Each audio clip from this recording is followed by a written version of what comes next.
Okay, guys, here's the second one, and you have my bright smiling face again. Wearing proudly my black Gamecock shirt and dealing with diversity, my little USC, I love USC pin that I got while I was at Pride last year, where they had a kiosk, and I picked up information and stuff as to what the university is doing with regard to multiculturalism and the protection of the rights of minorities, including the GLBT community of which I am a part. So you can see why personally I have an interest in this because it's been my own experience. It shouldn't surprise us that people of various minority groups have an interest in minority issues simply because they've had to live it, whereas those of us who are in the majority culture, and to the extent that we participate in that majority culture, and I'm a white male, all right, I'm a white male, very traditional in some ways, and in that respect, I'm part of the dominant culture, and it's very easy to normalize that. One of the points that's made in the book, in your diversity book, all right, the readings for diversity and social justice, is that, when it comes to whiteness, we often normalize whiteness as just, hey, we're not conscious of being white, those of us who are white. Hey, I'm white, We don't really notice it unless all of a sudden you are like me. For instance, I taught in several high schools my entire career. Most of my students have been black. And I didn't come from a background where we had very many black people. We had one black family in the town in which I grew up, a little country town in southeastern Massachusetts where everybody drove pickup trucks and went mudding and hunting and all that good stuff. You want to remember, the real division in this country is not north and south, it's city and country. That's the real cultural division. And we were country boys, there's no question. And I had a pickup truck with 3 in the tree and a choke. And we all did. It was just like, that's the way it was. It was rural. But rural doesn't necessarily mean racist, all right? And the one black family that we had came from South Carolina. The family had been posted to Otis Air Force Base on Cape Cod, and Mansfield, where I'm from, is near Cape Cod. It was on the road. The 106 is the highway that leads down to Cape Cod from central Massachusetts, and we lived in that part of it. Massachusetts goes down like this toward the Cape. And Friday nights it was a parking lot. Always 106 was a parking lot going to Cape Cod before they built 95 and 495 and got those highways going. I'm old enough to remember these. Well, to make a long story short, the kid's name was Ray. He's tall and skinny, played basketball, kind of stereotypical. They immediately latched onto him for that. And the family was really pleased to note that even though they were a little bit afraid at first, it's a rural, 100% white community. A bunch of trucks out front of the school, a lot of sticks. Mansfield was called the Sticks when I was a kid. Northeastern Bristol County of Massachusetts, very rural state, very rural part of the state at that time. Less so now, more of a bedroom community for Boston. Still the home of the Great Woods, where the festival is located, where they have a lot of concerts. We used to go to Great Woods festivals there all the time. That part of the town that was owned by the company that manages the Great Woods. Well, getting ahead of myself here. Ray comes in, and we all embrace him. And since we didn't have the baggage that culturally and historically exists in the South, even though we were rural, it was a pleasant surprise for him. Felt completely accepted, made lots of friends. The girls all thought he was cute. And since we were kids, and being typical Americans, we didn't like history all that much and didn't really know what went on in the past. We just kind of embraced him, and he was just one of us. And, he was everywhere with us. And people treated him with respect. And the family was just kind of like, wow, they don't even see our color.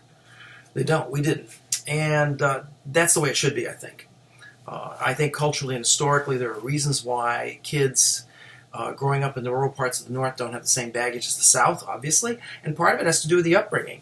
If you bring your children up in an atmosphere of grievance, in an atmosphere of we are the oppressed, in terms of like we have our Confederate flags and we fly them and we have the lost cause and poor white people are always getting everything dumped on them. You hear that.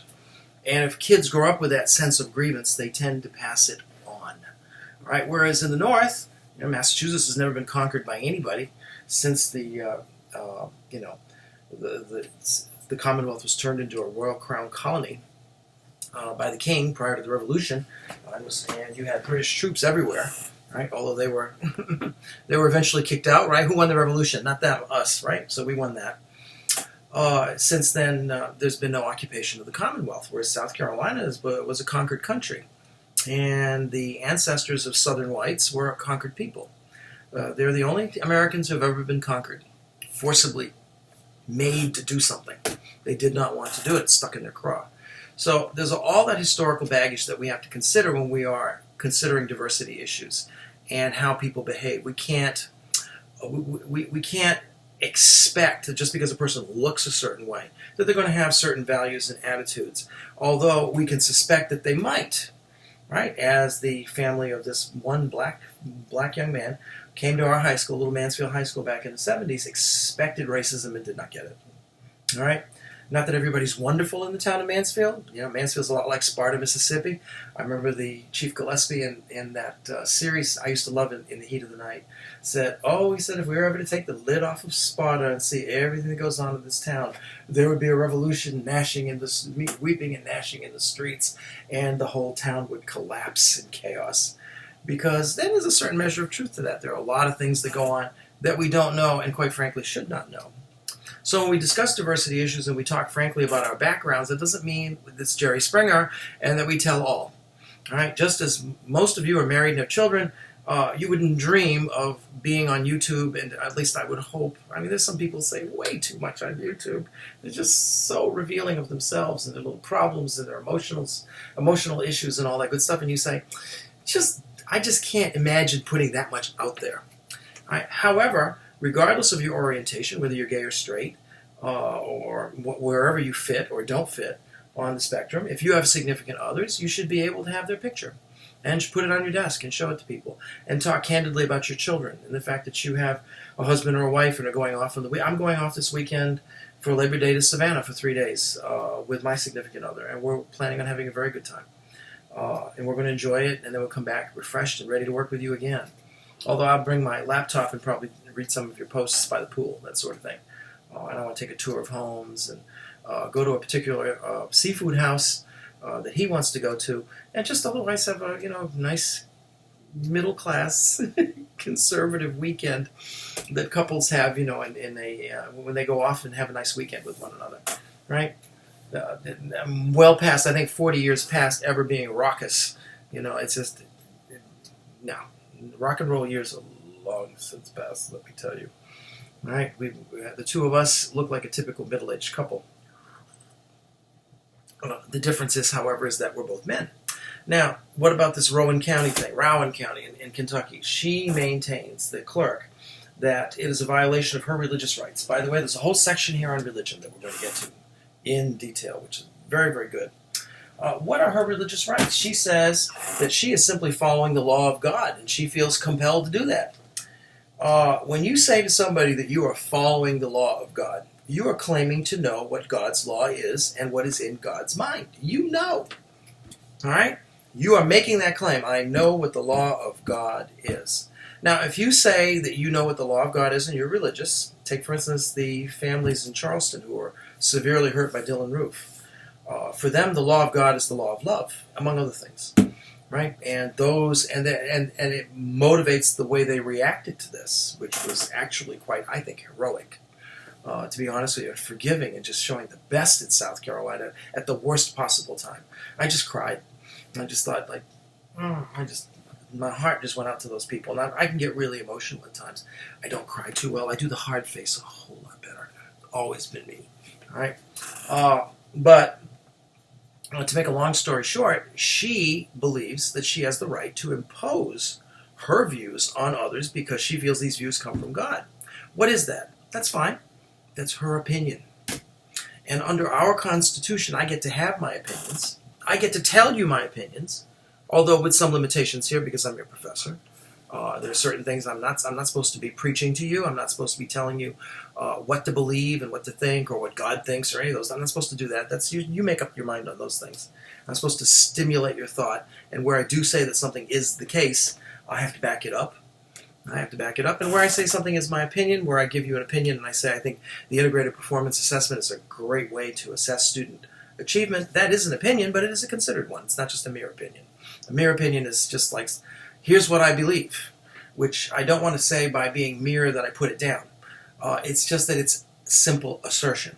So when you're dealing with your religious or deeply held philosophical beliefs, you have an absolute right to try to convince other people that you are correct and that you have this is freedom. You have the First Amendment right to preach your views. You have the First Amendment right to try to convince other people, sell them on your views. You have the First Amendment right to practice your religion, to proclaim it, to try to get everybody else to follow it. What we don't have the right, I say we collectively, is to impose it on anybody. So when somebody says, well, isn't the law of God higher than the law of man?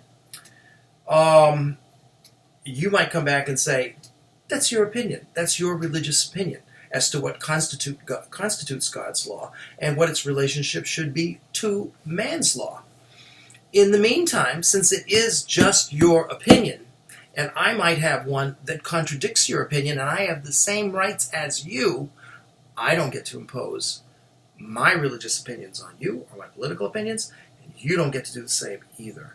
So when we are dealing governmentally with one another, and when we are dealing with implementing secular law, right? When we are in the process, either as government officials or in areas where we happen to own a business where we must accommodate people, we can't, as Morris Bessinger tried to do in 1968, we can't discriminate against minorities and claim a religious exemption for that, even though we own the company.